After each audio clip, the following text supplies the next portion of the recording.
धान की कटाई के बाद किसान पराली को निपटाने के लिए अक्सर उसमें आग लगा देते थे, जिससे वायु प्रदूषण का खतरा भी बना रहता था। इन सब परेशानियों को देखते हुए सरकार द्वारा फसल अवशेष प्रबंधन के कई उपाय किए गए हैं, जिनके अब सकारात्मक परिणाम भी सामने आने लगे हैं। फसल अवशेष को निपटान के उपाय से किसानों ने भी अब राहत की सांस ली है। प्रदेश में धान की कटाई का काम चल रहा है। किसानों के सामने फसल के अवशेषों का निपटान करना सबसे बड़ी चुनौती रहता है। धान की कटाई के बाद किसान पराली को अक्सर निपटाने के लिए उसमें आग लगा देते थे, जिससे वायु प्रदूषण फैलता था। इन सब बीमारियों को देखते हुए सरकार द्वारा फसल अवशेष प्रबंधन के कई उपाय किए गए, जिनके अब सकारात्मक परिणाम भी सामने आने लगे हैं। फसल अवशेषों का निपटान के उपायों से अब किसानों ने भी राहत की सांस ली है। हाँ, बिल्कुल बिल्कुल बिल्कुल बेच भी सकता है किसान इसको। अब भी सुनने में आया है कि जो गत्ता मिल वाले हैं इसको 250 रुपए क्विंटल के करीब आसपास खरीद रहे हैं। अगर जो किसान बेचना चाहे तो बेच भी सकता है। और बहुत से लोग ऐसे ही है अपना इसको, जैसे वो खुद अपना ट्रैक्टर लेकर आते हैं, खुद इसका पहले कटर के साथ इसको काटते हैं, फिर बंडल बनाते हैं, अपना उठा कर ले जाते हैं। इसको किसान कोई खर्चा नहीं है। पराली को जलाने की जगह अब इसके गांठे बनाए जाते हैं। आलू या सब्जी फसल लगाने पर पराली के गांठे बनाने पर इसको लगाया जाता है। किसान सरकार के इस कदम से बेहद खुश है। आज किसानों को पराली से निजात मिली है। ये जो स्कीम आई है ना, ये पराली के गट्ठर बांधने वाली जो भी स्कीम आई है, ये बहुत अच्छी आई है। इससे पहले किसान बहुत परेशान था, इसमें प्रदूषण फैलता था। कहते थे दिल्ली, हरियाणा और पंजाब का प्रदूषण दिल्ली तक पहुंच जाता था। अब इससे किसान भी बचेगा, सरकार भी बचेगी। तो मैं तो सभी किसानों को, भाइयों को कहूँगा, बेशक थोड़ा टाइम लग जाए तो यही गट्ठर बंधवा के खेत की अच्छे से बुआई जुताई हो जाती है और अगली फसल के लिए खेत अच्छे से तैयार हो जाता है। सरकार द्वारा पराली की गांठें बनाने से किसानों को काफी राहत मिली। पराली को खेत से बाहर निकाल दिया जाता है, साथ ही अच्छी तरह खेत को तैयार किया जाता है। फायदा है, प्रदूषण का बचाव हो रहा, किसान मरने से बच रहा। किसान का भी डीजल डबल से भी ट्रिपल ही लग रहा था। किसान को फायदा है इसमें, तो प्रदूषण का बचाव हो रहा।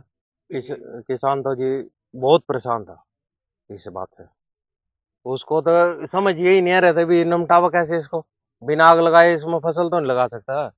अब ये समाधान बढ़िया निकल गया, प्रदूषण बच रहा है, ये काम भी है वेस्टेज। सरकार की इस पहल से पराली जलाने की घटनाओं पर काफी हद तक अंकुश लगा और प्रदूषण का खतरा भी कम हुआ। पराली का गट्ठर वाला सिस्टम बढ़िया है, इसमें मान ले प्रदूषण भी नहीं होता, ना लोग परेशान है, जिम्मेदार का भी सहूलियत है। इसमें नहीं सहूलियत नहीं है भाई, अपना खेत भी साफ हो जाए, खर्चा भी कम पड़ेगा जिम्मेदार पर। कृषि उप निदेशक डॉक्टर आदित्य प्रताप डबास ने बताया कि किसानों को समय समय पर जागरूक किया जा रहा है। साल जो है हमारा 70% का रिडक्शन हुआ था। पहले हमारी जो लोकेशंस आती थी, जो सैटेलाइट से रिकॉर्ड जाती थी, वो 1000 के आसपास आती थी। पिछली बार वो घट करके 301 रही है। इस साल जो लक्ष्य रखा गया है वो हमने जीरो बर्निंग का रखा गया है कि जिला करनाल में जीरो बर्निंग अब की बार लक्ष्य रखा गया है कि कोई भी बर्निंग का केस ना आए। तो इसके लिए 2G एथनॉल प्लांट जो पानीपत में लगा हुआ है, उसने पिछले साल भी 12,000 मेट्रिक टन पराली को परचेज की है। इस साल भी उन्होंने 5 डिपो करनाल जिले के अंदर बनाए हैं। उसका रेट तय कर दिया गया है। उसका 1890 रुपये मेट्रिक टन का रेट तय किया गया है। जिन लोगों के पास बेलर मशीन है, CHC के माध्यम से वो उनकी पराली की गांठें बनाएंगे और जो उनके संबंधित डिपो है वहां पर उनको डाल के आएंगे।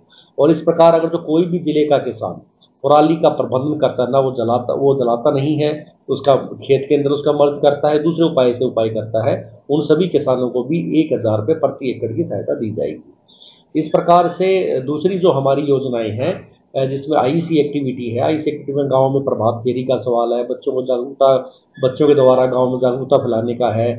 जो गांव में सामाजिक